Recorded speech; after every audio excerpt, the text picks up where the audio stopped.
Phone tapping కేసులో ప్రభాకర్ రావుకు సుప్రీంకోర్టులో చుక్కెదురైంది. వారం రోజుల పాటు పోలీస్ కస్టోడియల్ విచారణకు అనుమతించింది. రేపు ఉదయం 11 గంటలకు సిటీ ఎదుట హాజరు కావాలని ఆదేశమిచ్చింది. రేపటి నుంచి వారం రోజుల పాటు ప్రభాకర్ రావుని కస్టడీలో ఉంచుకుని సిట్ విచారించనుంది. విచారణ సమయంలో ఎలాంటి టార్చర్ చేయొద్దంటూ పోలీసులకు షరతు విధించింది. కస్టడీ సమయంలో ఇంటి ఫుడ్తో పాటు మందులు అందించాలని సూచించింది. వారం రోజుల తర్వాత కస్టోడియల్ విచారణ వివరాలను కోర్టుకు తెలపాలని సుప్రీం ఆదేశించింది. కస్టోడియల్ విచారణలో వచ్చిన వివరాలతో తదుపరి విచారణ చేపడతామని పేర్కొంది. ప్రభాకర్ రావు ముందస్తు బెయిల్ను సడలించింది.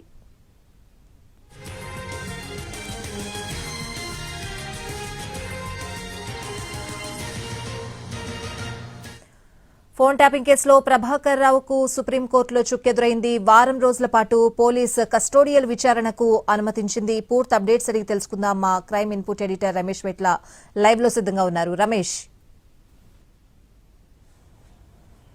ఏదైతే ప్రభాకర్ రావు ముందస్తు బెయిల్ కు ఇచ్చిన షరతుల్లో కొన్ని సడలింపులు అటు సుప్రీంకోర్టు చేసింది. దీంట్లో ముఖ్యంగా చూసినట్లయితే కస్టోడియల్ విచారణ వారం రోజుల పాటు కస్టోడియల్ విచారణకు అనుమతిస్తూ సుప్రీంకోర్టు ఏదైతే పోలీసులకు ఇవ్వడం జరిగిందో ఈ నేపథ్యంలో రేపు ఉదయం 11 గంటలకి ప్రభాకర్ రావు సిట్ ఎదుట హాజరు కావాల్సి ఉంది. రేపటి నుంచి వారం రోజుల పాటు కస్టోడియల్ విచారణకు పోలీసులకు అనుమతి ఇచ్చింది.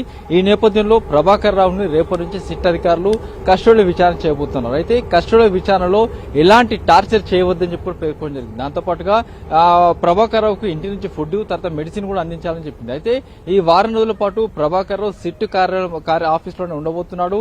అయితే ఈ సందర్భంగా చూసినట్లయితే ఇప్పటికీ ప్రభాకర్ రావు విచారణకు సహకరించట్లేదు. తన దగ్గర ఉన్న డాటా మొత్తాన్ని కూడా క్లౌడ్ లో ఉన్న డాటా మొత్తాన్ని డిలీట్ చేశాడు. కొన్ని దశాబ్దాలుగా అక్కడ మావోయిస్ట్ కావచ్చు లేకుంటే టెర్రరిస్ట్ సంబంధించిన డాటా మొత్తాన్ని కూడా అటు డివైజ్ లో మొత్తం కూడా సీడీలో కావచ్చు లేకుంటే మిగతా హార్డ్ డిస్క్ లో ఉన్న డివైజ్ మొత్తాన్ని కూడా ప్రభాకర్ రావు తన అంచెలతో మొత్తం కూడా డిలీట్ చేయించాడు. చాలా హార్డ్ డిస్క్ మొత్తం కూడా డిస్ట్రాయ్ చేశాడు. వాటిని మొత్తం కట్ చేసి మూసిలో పడవేయించాడు. కాబట్టి వీటికి సంబంధించిన సమాచారం మొత్తం తెలుసుకోవాలంటే కస్టోడియల్ విచారణ ఇస్తేనే పూర్తి విషయాలు కూడా వెలుగులోకి వస్తాయని చెప్పి కూడా అటు పోలీసులు తమ వాదన వినిపించడం జరిగింది. ఈ మేరకు సిట్టు వాదనలు విన్న తర్వాత కోర్టు ఈ మేరకు అతనికి ఇచ్చిన ముందస్తు బెయిల్లో కొన్ని సల్లింపులు చేస్తూ ఈ మేరకు వారం రోజుల పాటు కస్టోడియల్ విచారణకు అనుమతించింది. అయితే ప్రభాకర్ రావును కస్టోడియల్ విచారణ తీసుకున్న తర్వాత పోలీసులు ముఖ్యంగా డాటా ఎవరు ఎరేజ్ చేయమన్నారు, డాటా ఎవరు డిశ్చార్జ్ చేయమన్నారు, హార్డ్ డిస్క్ ఎవరు మొత్తంగా కట్ చేసి మూసీలో ఇవ్వమన్నారు, ప్రణీత్ రావుకు ఎవరు ఆదేశాలు ఇచ్చారు అనే విషయాన్ని ప్రధానంగా తెలుసుకోబోతున్నారు. దాంతో పాటుగా అతని సెల్ ఫోన్ లో ఉన్న మొత్తం మెసేజ్ మొత్తంగా డాటా మొత్తాన్ని కూడా ప్రభాకర్ రావు దగ్గర 2 సెల్ ఫోన్లు మొత్తం కూడా ఫార్మాట్ చేసి ఉన్నాయి.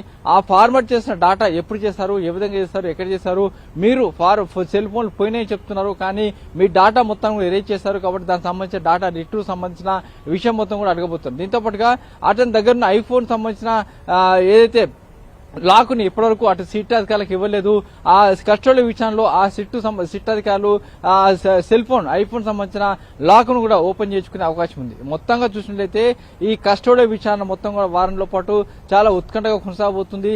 చాలా విషయాలు వెళ్ళలోకి రాబోతున్నాయి. అసలు ఈ ఫోన్ ట్యాపింగ్ ఎవరు చేయించారు, ఎప్పుడు చేయించారు, ఎవరి మీద చేశారు, ఎన్ని వేల మంది మీద చేశారు, అటు జర్నలిస్టులు కావచ్చు, జడ్జిలు కావచ్చు, మీడియా ప్రతినిధులు కావచ్చు, మీడియా చైర్మన్లు కావచ్చు, పొలిటికల్ లీడర్ కావచ్చు, అప్పుడు ప్రతిపక్ష నాయకుడు కావచ్చు, ప్రతిపక్ష నాయకుతో ఉన్న అంచెలు కావచ్చు, తర్వాత అప్పుడు జరిగిన మునుగోడు ఎన్నికలు కావచ్చు, మిగతా ఎన్నికలు ఉప ఎన్నికల సందర్భంగా ఎవరెవరు సంబంధించిన ఫోన్ ట్యాపింగ్ చేశారు, డబ్బుల ప్రవాహాన్ని ఏ విధంగా అడ్డుకున్నారు, డబ్బులకు సంబంధించిన వ్యవహారాన్ని అటు తర్వాత అవాల రూపంలో వచ్చిన డబ్బుల మొత్తాన్ని ఏ విధంగా తీసుకున్నారు, వీటన్నిటి సంబంధించిన సమాచారాన్ని కూడా ఈ వారం రోజుల్లో సిట్ అధికారులు తెలుసుకోబోతున్నారు. ఈ వారం రోజుల్లో పోలీస్ అధికారులు సిట్ అధికారులు కస్టడీ విషయంలో చాలా విషయాలు వెలుగులోకి తెచ్చే అవకాశం కనబడుతుంది. రేపు ఉదయం 11 గంటలకు ప్రభాకర్ రావు సిట్ ఎదురు హాజరవుతాడు. అటు శుక్రవారం వరకు కూడా పోలీస్ కంట్రోల్లో ఉండబోతున్నాడు. శుక్రవారం రోజు మళ్లీ సుప్రీంకోర్టు దీనిపైన విచారణ చేస్తుంది. ఆ తర్వాత అప్పుడు ఈ వారం రోజులు జరిపిన విచారణ విషయాలను కూడా అటు కోర్టు ముందు కూడా సిట్ అధికారులు ముంచితే ఫర్దర్ గా అటు ముందస్తు బిల్ని క్యాన్సిల్ చేయాలా, ముందస్తు బిల్ని కొనసాగించాలనే విషయం కూడా సుప్రీంకోర్టును వచ్చే వారం తేల్చే అవకాశం కనబడుతుంది. Right Ramesh, thanks for the updates.